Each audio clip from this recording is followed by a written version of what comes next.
So hi, welcome to End Credit Reviews, an episode of After the Credits on End Credit Reviews. This is Tyler this time from End Credit Reviews. And Steven, aka The Big Steve, on YouTube, Instagram, and TikTok. And this is a review of Avatar Fire and Ash. Now we're aware this movie came out about a month ago, and the reason why it took so long for us to review this movie was that Steven had to travel over to Pandora to try to woo Zoe Saldana. I did. It's still an ongoing process, but I see you, boo.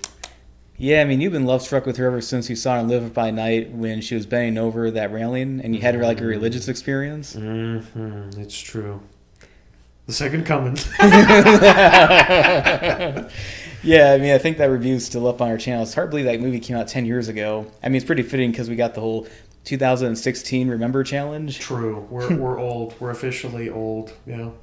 Yeah. So before we get into Avatar: Fire and Ash, we should try to give our basic thoughts on on at least the previous two movies. So personally, I think Avatar, the first Avatar movie, is criminally overrated. Now the thing is, James Cameron is one of my favorite movie directors. He directed movies that I love, like the first two Terminator movies, and I did enjoy Aliens and True Lies. Not so much Titanic, but that's a discussion for another time. So Avatar, I think it's overrated. I mean, the spectacle has moments for its time, but I just didn't really care that much for the story aside from being generic that people discussed and dissected a million times already. Personally, my problem with the movie, or my main issues with the movie, is that the main character completely fails at his job to negotiate with the Na'vi. I don't think he even brings it up once. He was just too busy being all kumbaya with the Na'vi and also trying to get laid by, Zoe Saldana's character. And throughout time, people have kind of looked back in this movie saying, yeah, Jake is unironically an antagonist character in this. But I would say that Avatar: The Way of Water is actually a much better movie. I would say the second movie is actually better than the first one, where there are moments of the sequel being better than the first movie. I did like the pro-family dynamic this movie had, and I would say the visual effects definitely stepped it up from the first one and felt like, okay, this definitely feels like the best of its time, and I would say has aged better overall compared to the one from 2009, which of course that's kind of a given. But anyway, I just enjoyed that one a bit more, noticeably more than the first one. But I'll let Steven give his 2 cents on these movies. Yeah, absolutely. I'm overall in complete agreement with Tyler. If anything, I was probably more down on the first Avatar than Tyler was, and many people were. It was very, very overrated. And I've simmered down some where like I can acknowledge a lot of the better aspects that it did have, but at the same time it was extraordinarily it was praised as something that it was not. And if anything, I think both The Way of Water and this current film, at least from the technical perspective that we'll get into, much better examples. And this is more what I was expecting from what people were talking about the first Avatar. Where are most people? Crickets. Out to lunch, not even talking about it. So I don't get people. This is just another example of where the whole where people's cultural consciousness is nowhere to be found near me, and that's okay. But I think that the first Avatar film was overrated, but not the worst thing Cameron has done. And The Way of Water was much better, a step up in both the writing and the directorial choices, as well as the world building and the visual effects. So I enjoyed that one much more, and I'm sure we will get into shortly our thoughts on Fire and Ash. I was concerned from some of the things I've been seeing, but I look forward to us discussing it. All right, so with this plot line is basically about, so the spider character from the second one basically is like the son of the antagonist of the series. Basically, they're trying to get him to go away, but then suddenly through a mixture of Sigourney Weaver's character and then also the fact of being mixed with the living planet, wherever you want to call it, that spirit thing, he's able to breathe without a mask. So now there's a concern that will other humans be able to replicate this, and that way more humans can come to Pandora without having to have an oxygen mask. They can just live on the planet, breathing, normally like the other, plant life does, well, the other, creatures do. Mm-hmm. So, what do you think of Avatar: Fire and Ash? Well, Avatar Fire and Ash, I'm sure we'll both give detailed breakdowns, but for me, I think it was still better than the first Avatar, but not quite as good as The Way of Water. The Way of Water definitely introduced aspects of Pandora that were a lot better. And to be fair, in this one, there was a additional faction that they brought in that I think was effective for setting up other villains, which I think has been frankly ever since at least the last one kind of an issue. We need a sort of threatening presence that isn't just the same recurring villain of the week formula that a lot of these franchises tend to go for. And he's not bad, the Colonel, but introducing this new female love interest who is jaded against the other cultures, I think is not only appropriate for the sort of complex world building similar to more realistic situations like what happened in the real world with Native America, having, sort of different interests and conflicts happening, but also just interesting from a character dynamic. I do think that some of the family moments in this were less impactful than the prior, and there was a tendency to repeat certain themes and elements. Basically, the whole narrative structure, aside from a couple of new conflicts, felt pretty similarly copy and pasted from The Way of Water.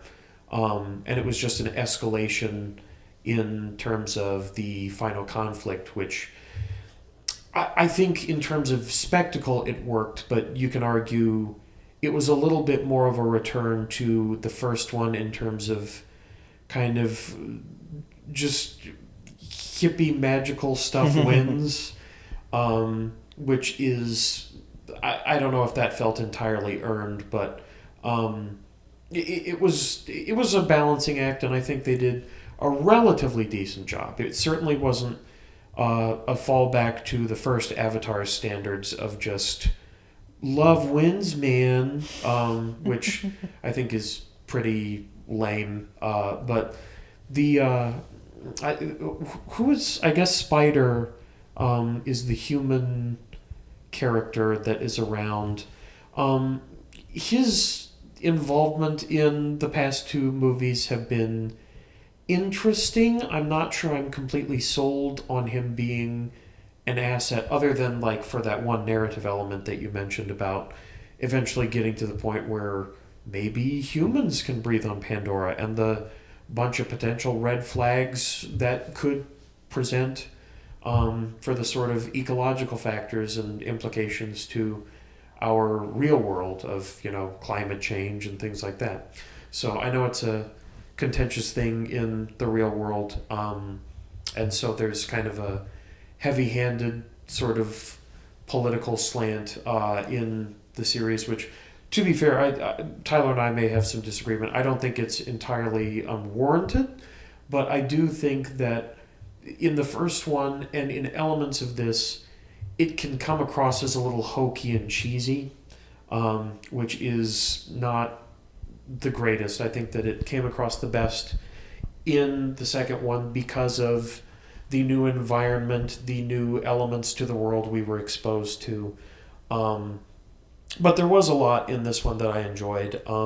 Some of the new technology and the time that we spent with the villainous group, which basically felt like the Avatar's version of the hyena den from Lion King. I even commented to Tyler at the time. And I think there's a lot of potential to build off of that going forward. I'm just curious where it's going, because I know with James Cameron, it's going to happen. It's just a matter of when. And I'm hoping that we move past this in a different direction that I'm not expecting. And with the resume so far, I'm not convinced that it will deviate much. I think it will have a more safe story structure, and if anything, we'll just kind of stick formulaically, which I would not like to see. But at the same time, this was. I'm glad that it overall preserved the best elements of The Way of Water in terms of its story. Most of the family stuff, except for I don't know if we want to talk about spoilers, but in the second one, there was a death that happened that has serious implication, kind of dividing the family in this one, and that is heavily present throughout, even though the family can neurally connect and see the person in the afterlife, and he clearly holds no, resentment against what happened. So it's very strange to see this sort of, these elements of, I hate you, based on what? Because the guy who's actually dead is cool. So, like, you're just butthurt for no reason? All right. So there are little things like that here and there which feel a little off in the story that I think Tyler and I are in agreement about. But we will see where it goes from here, and I'm sure we'll talk about other story elements. But what did you think, Tyler? So I'm going to start with the things I did like about it. So one of them would have to be, of course, the visual effects. This is where visual effects should be right now by the mid-2020s. People have noticed in the past 5 years or so that visual effects in movies have noticeably gotten worse to the point where it's like it feels like a de-evolution. And I think a lot of that is because there's an over-reliance on visual effects compared to the 90s and 2000s where it's more balanced out with a reliance on practical effects, but also there's some computer effects here and there. And also the fact that there's more of a demand for these spectacle kind of effects heavy movies, and these effects artists are stretched thinner and thinner, not to mention too that there's like a bunch of these ridiculous amount of reshoots that they have to go back, and that's why they don't have enough time to do the best job they can to polish it up, which is why a lot of effects movies are looking like cartoonish to this point. I noticed with this movie, a lot of the stuff was great, but there's a few moments where I felt like the frame rate felt a little bit too quick, or it could have been better, at least in my opinion. Another would have to be Ona Chaplin as the female antagonist of the story. I think it might be how you pronounce her name. And the reason why she stood out to me for a few reasons, that one is that she looks like the doppelganger to my friend Antonia, who did the foreword to my book 100 Years of Universal Monster Movies. But also the fact is that she is the granddaughter of Charlie Chaplin, and her mother is Geraldine Chaplin, and she played the leader of the Gypsy group in the 2010 remake of The Wolfman. And do you know who this actress's son is? I do not. The actor Jake Chaplin, the actor who played Spider in this movie. Really? Yeah. Okay. I wonder if that's how he got in the first place somehow. It makes you want to look up, well, I was going to say, it doesn't make everyone want to look up, but makes me curious about that, like, People magazine tier garbage of, wait. Who? Oh, wait, no, I'm wrong. It's actually, he happens to have a similar last name. His mom is a microbiologist, so I doubt that, Una Chaplin is also a microbiologist and actress. So you're saying that the mom threatened to poison all of the staff and said, "Get my son in this role because I love Avatar so much," or I released the hell spore virus or something. But COVID-2. That's a good transition into my negatives about this movie. Okay. So I guess this is a kind of that franchise where I can understand the humans being a little bit, I guess, weak or incompetent in terms of letting the Na'vi have a fighting chance in the first one. But by the second one, it's like, the writers of these franchises, these sequels and that, have to kind of purposely dumb down the humans or make them super incompetent for the Na'vi to have a fighting chance. Because let's think about it. How come things like orbital bombardment is not on the table for this? You're telling me that we couldn't just, the humans can't just, from space, just bomb the Na'vi, villages from outer space? Or even, does drone technology even exist in this universe? Because think about it, we have drone technology here in the 21st century, so you're telling me hundreds of years later that we just conveniently forgot that drone technology exists? There's even a point where they're shown, we can track the Na'vi, how they're moving in these airships or whatever, and we can see, video of, seeing where they're at, but we never see the drone itself, the movie forgot this thing existed. So how come that's not a thing? And then also, you're talking about, biological warfare in that. I'm surprised they don't use biological warfare against the Na'vi.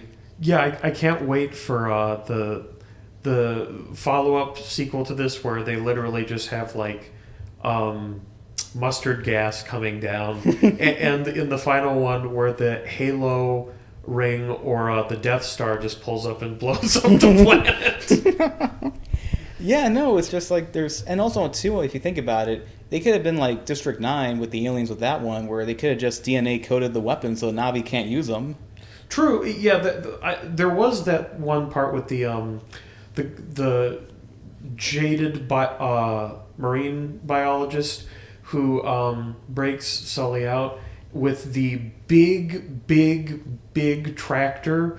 And I admit I was thinking to myself, you're telling me that this thing was completely unguarded and had no fail-safes? Or the fact how this guy just 180'd on his own people to free Jake Sully. Why, that to me is the least hard thing to believe based on the precedent, A, of the first Avatar, and then B, the story progression. That at least was like being laid out for him to be jaded and environmentally conscious. But the thing that was... I agree with you that the competence is just a stretch, especially for a military base on a planet to be colonized. You would expect much more heavy protection and security and active assassinations happening if you attempted stuff like that. Oh yeah, but speaking of stretches and science fiction, you know what's probably the most science fiction thing about this franchise? What's that? Is they were overconfident in the birth rates of white people. I mean, look how many white people there are in space in that, and there's some diversity here and there, but you're telling me that in the future it's that white? I'm just saying, just look at the current birth rates right now. Yo. Oh my. I didn't really notice that during the early Avatar movies, but I'm looking at the human characters, I'm like, it looks pretty white for some reason.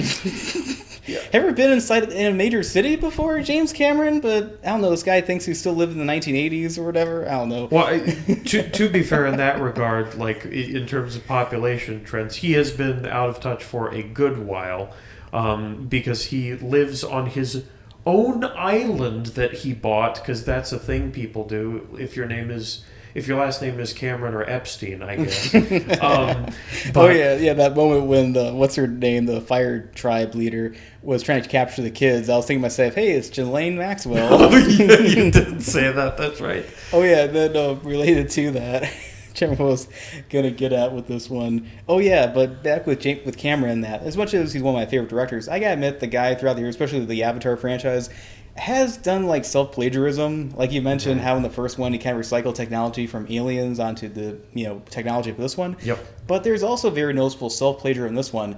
Now, without not to overly spoil the movie, but you kind of touched on it before, Stephen. Yeah. The part where one of the Navi characters kind of interacts with the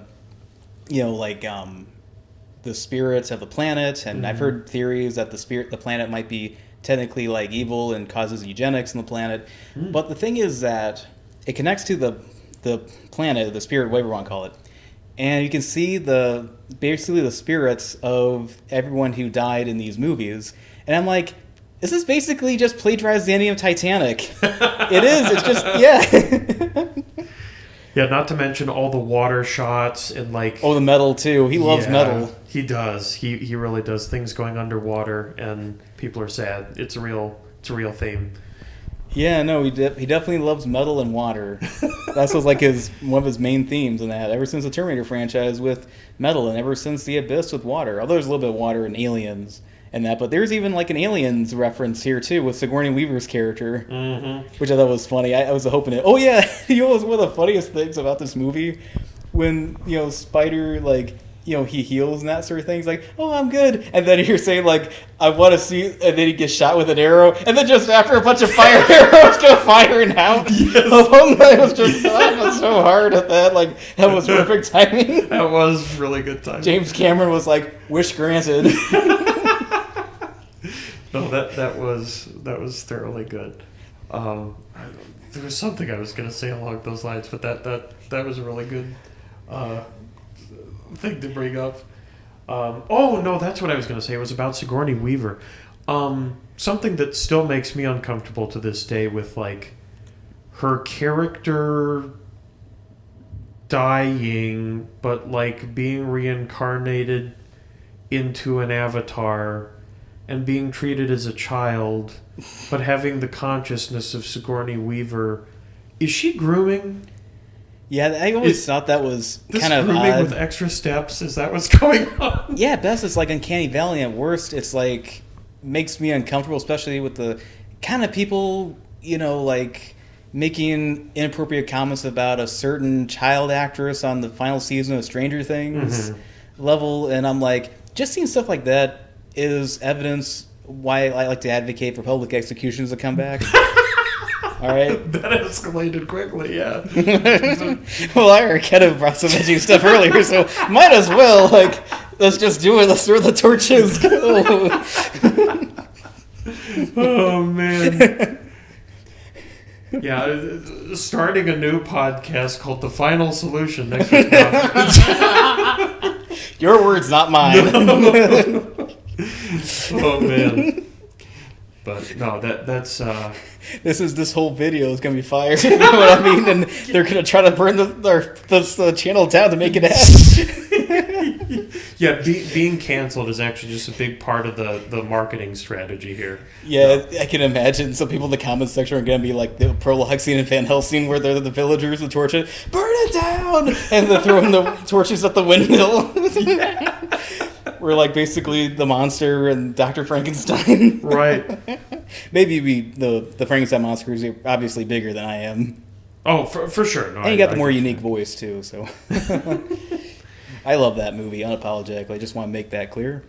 Yeah, I was also trying to think about other good things in the movie. I did like, although it was kind of brief and screwed up, the like traveling air nomad salesman, and then like their ship gets blown up, and the poor like jellyfish monster going like that thing just died and was on fire, and we're supposed to be okay with that.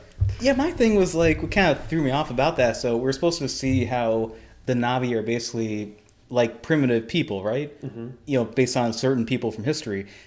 However, the fact that they also know how to sail these ships, like they're basically, have a somewhat of a civilization, or at least have the knowledge of that. It was kind of like, wait, what? Where'd this come from? Mm-hmm. It just felt like out of step with the previous tribes we've seen of the Na'vi on the planet. Can't wait for the Jar Jar level, like, it's literally just going to be like the Bible, but with blue people in the next one, where there's like actual settlements and like they have a savior that isn't Sully. It's going to be someone else, and it's literally just like Awa's child, and then it's going to be literally biblical, stories, but with space blue guys. Yeah. Yeah, but speaking of Jar Jar Binks, you were saying about it, I know it's a hot take here, but honestly, I think the most annoying CGI character for kids is not Jar Jar Binks. It's Olaf from the Frozen franchise. Because think about it, at least Jar Jar Binks has a purpose to be in the prequels. Like, he's the one who convinces the humans of Naboo, or at least the human-looking people from Naboo, to ally with the Gungans in the third act of the movie. And also Jar Jar Binks is someone who gets political power and attack the clones, and thus is a pawn in Sidious's game to grant more power, of course. With Olaf, he's just there to sell toys. I mean, he's one of those characters from that movie, the Frozen movies, where you could just remove him from the story, and he serves really no purpose in the story, the narrative whatsoever. It's just to sell toys and merchandise and just to be the comic relief. And the character's not even that funny. I can't wait for our next one of these, which is going to be on The Mandalorian and Grogu, and we're just going to have like a 30-minute talk about how Grogu needs to be abolished for being just mindless product placement.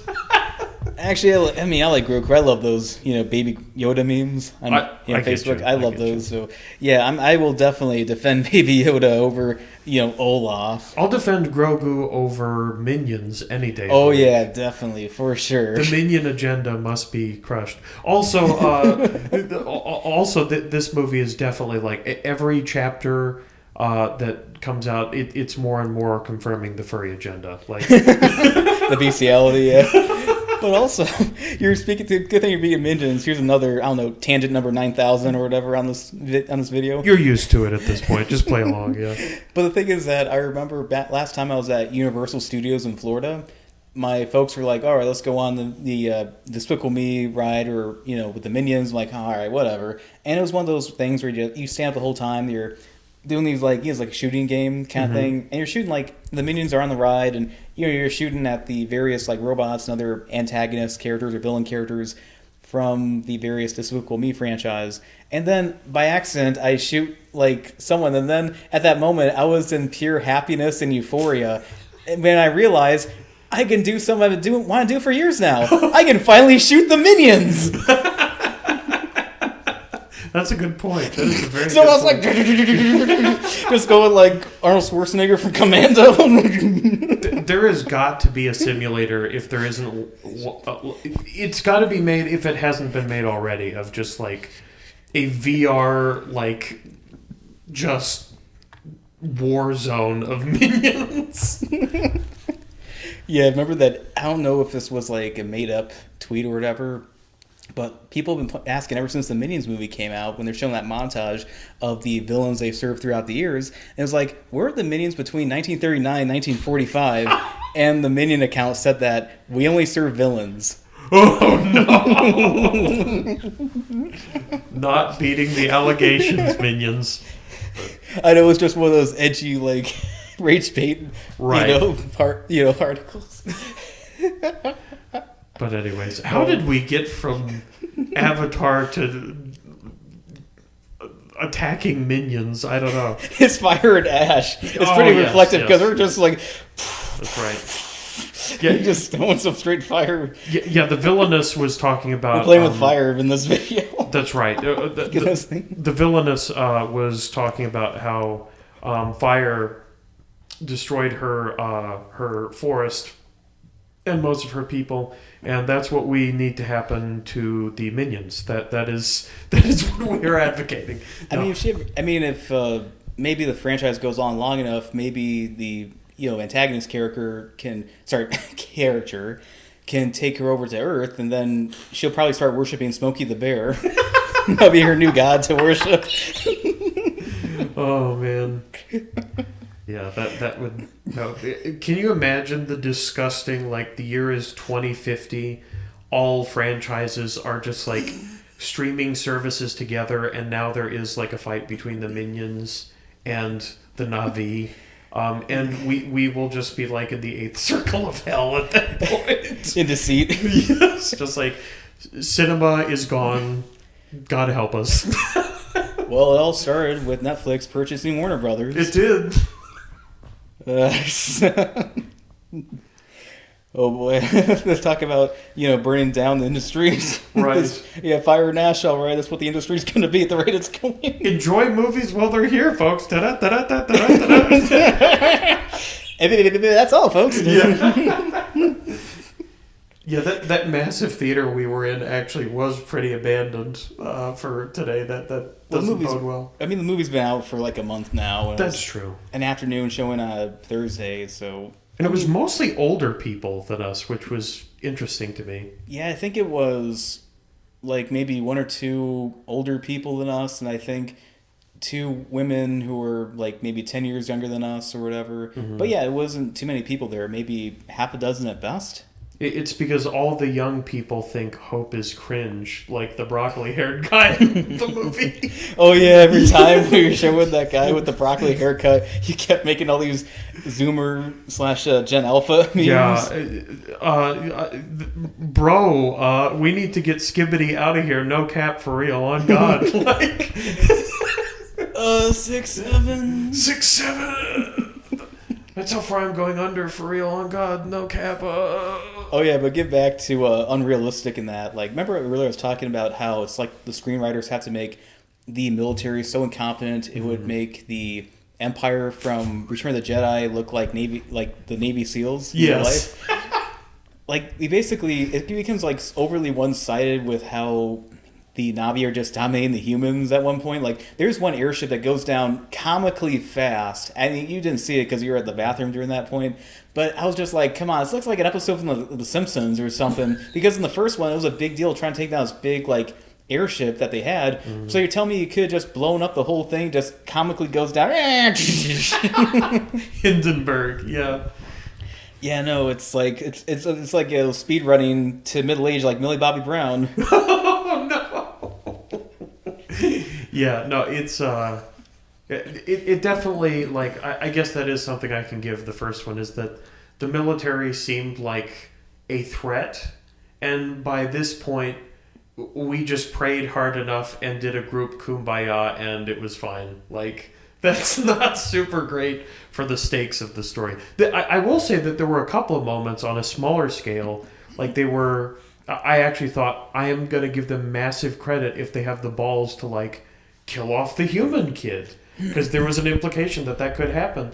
And then, of course, it didn't, and I was like, oh, okay, of course we're not going to do that. Also, another thing you were mentioning, too, is that the fact that Zoe Saldana's character has, like, a hatred for the quote-unquote sky people, and she has this hatred for not just Spider, but even, like, you know, the fact that her husband, the man she loves and has children with, was one of the, you know, sky people. Right, it's internalized racism. Yeah, and for some reason, she never goes through a character arc by saying, like, you know, maybe I shouldn't be that way. Right. But no, I guess because it's an alien, that's perfectly fine, and that sort of deal. Yeah, I think we were supposed to get subtly through her, like, being torn about it and the kid not dying, that somehow it's fine that she holds racist beliefs. But, like, that's not good, and we need to work on that one, Chief, okay? Like... Well, I mean, the writers of this movie were like, well, she's not white, so it's perfectly fine to have it have that. Yeah, no, I mean, like, I get in the story and any, like, sci-fi media where there's going to be these sorts of, like, difficult subject matters based on things roughly around real life, being, you know, race, gender, even species. You know, you can make arguments, but just leaving that stuff out in the open these days, not a good idea. Not a great idea. Yeah, but one thing I wanted to mention before we give our ratings of that is that I think my favorite actor in this whole series, and also I would say, especially in this movie too, would be Stephen Lang is the, you know, antagonist of the series. Mm-hmm. I really liked his presence, and the irony is that I know James Cameron doesn't want us to like this guy, but he unironically is the most liked character in this whole series, that people are like, oh yeah, I kind of unironically agree with this guy. Like, I remember posting that meme about with him with the coffee mug, like, the humans are the good guys, and the Avatar movies changed my mind. And a lot of people are shipping, you know, his character with the leader of the Fire Tribe, right? Of how it's like, oh, here's the base guy and his non-white girlfriend. Yeah, there were so many memes about that, for sure. I don't know if I can go as far as to say that I like him. I'm just hoping we don't go where you can just predict it's going to go. By the end, he's going to have his sort of, like, turn against the Empire moment. And, you know, I do see the way now. You were right. Thank you for having faith in me, Sully. Or, at you know, worst case scenario, you know, it has that moment, but I've come too far. I must sacrifice myself to stop this. You know, I can see that coming from a mile away. If that doesn't happen, I will praise it for not going that direction. So I hope James Cameron's listening. Oh yeah, and speaking of that, and hopefully Cameron's listening to this. I mean, probably clicked off by now. Probably threw his computer at the screen, had to sort of throw his computer at the wall after hearing this. After hearing our comments on this. Yeah, you got it wrong. I'm going back to my island to cry. No, I'm just more like count his money, and maybe he'll wipe his tears with his $100 bills or something. True. Anyway, but the thing is, like, I remember mentioning that about foreshadowing, and at one point, one of the antagonist characters, who was one of the, you know, characters from the first movies in this one, I'm trying to remember his name, but he was butting heads with, I forget the woman's name. She was a colonel, I believe. She's best known for playing Tony Soprano's wife in The Sopranos. I was joking. She was I'm kind coming of to see you, Tony. yeah, she kind of felt Miss Cass was kind of distracting, at least in my opinion, because of her accent. But the thing is that he mentioned, like, oh, you're going to bring your boss down here? I guess the CEO. And out in that moment, I was thinking, do you know what would be great if they made more of these, if they bring the CEO in? You know who should play him? Arnold Schwarzenegger. Because he was in the previous James Cameron movies, and I think that would definitely bring a presence like, oh, here's another antagonist. And I think that would make sense. It'd be pretty fitting if Arnold returned to a James Cameron-directed movie. I could definitely see that. And in general, like, they have to evolve the tactics of the villains in this. Like, I was thinking if they actually had the balls to kill Spider, or in this movie, based on, like, their paranoia about humans reverse engineering and be able to occupy the Earth without oxygen masks. That would be a real moral line that you could say the good guy, quote unquote, did the wrong thing, and so the bad guy has an actual moral grievance, and the audience would be divided too. And then you could see this sort of like example where, well, there was a killing, historically that happened that started a territorial dispute. You can see where things like that have happened historically, and it would divide the audience because there would be arguments based on like cold calculated reason versus morality. So I would like to see going forward. Obviously, we're still going to have the major players of like the corporation's probably going to get more involved. We're still going to have Blue Colonel Dad and the spicy firewoman. But it would be good to add like elements of colonialization where it gets more complicated. There may be family betrayal that happens, even in the Sully family. I think there's a lot of potential for this, and I just hope they don't keep it safe. But I think that's exactly what they're going to do, at least in terms of narrative. Like, I genuinely am grateful that the spectacle has evolved and like it is keeping pace with what was promised with the first one, and I thought didn't deliver. So hats off to you, Mr. Cameron, for continuing to push that bar. I'm actually I have to say I eat crow in that regard, and I am glad that we're moving in a positive technical direction. Just push the story a little more too, and I think this could be a very memorable piece of cinematic history that you achieve. All right, so what would you give this movie, Stephen?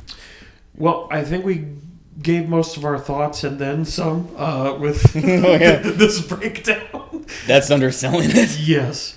But I am glad to say this movie was not fire and ass as I was worried about from some of the things I had seen and heard. I think that it was competently done. There were a few more problems than the prior installment, but it's overall on a better track. It just needs to break out of the safety cage a little bit. So I think that all in all, if I were to give this a grade, I would say something like, my friend Matt's going to make fun of you, but like 83%, something like that. It's above where the first one was, but I feel like I gave the second one a little bit higher than that, so that seems right to me, about an 83%.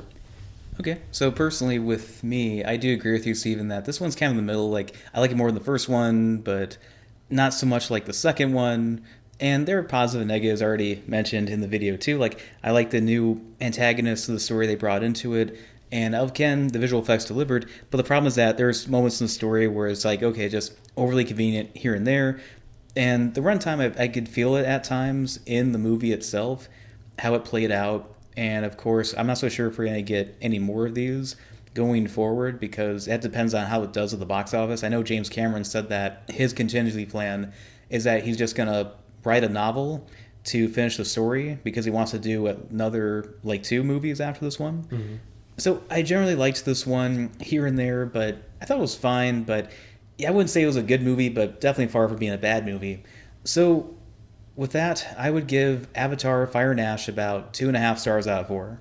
Sure. Yeah, I think that's very fair, and I I don't know how to feel about the whole book thing. It feels a little overly pretentious, so I don't want to get started on that. My fans are yearning for the ideas that are brought to you by me, James Cameron the First.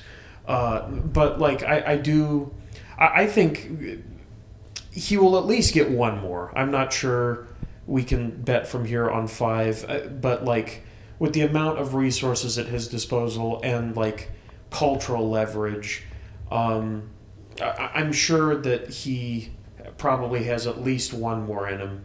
I'm just hoping, like I said earlier, that we go a little somewhere less safe. But yeah, all in all, it was a good experience. It was a good time at the theater, and I'm glad we got to enjoy it. Yeah, I mean, I enjoy the spectacle from, of course, James Cameron, my favorite directors. However, throughout the years, I've kind of known, especially with his Avatar movies and also Titanic, I'm like, yeah, he definitely shows his boomer generation that he's from in terms of his writing with his characters, whether it's like, kumbaya, let's say the rainforest, and oh no, past certain things here and there, in that there's definitely that boomer mindset in Cameron, I can tell, with how he writes these movies, or at least a writer on these movies, his takes on certain things that, of course, the different generations or younger ones are going to disagree with. But anyway, this is Tyler from Anchor Reviews. And Steven, a.k.a. The Big Steve, on YouTube, TikTok, and Instagram. And we hope you enjoy this video of After the Credits on Anchor Reviews, and we hope to make a lot more in the future. Please like and subscribe. 6'7", fam, no cap. The humans are the good guys in the Avatar movies. Change your mind. The tree has fallen. A second ship has hit the tree.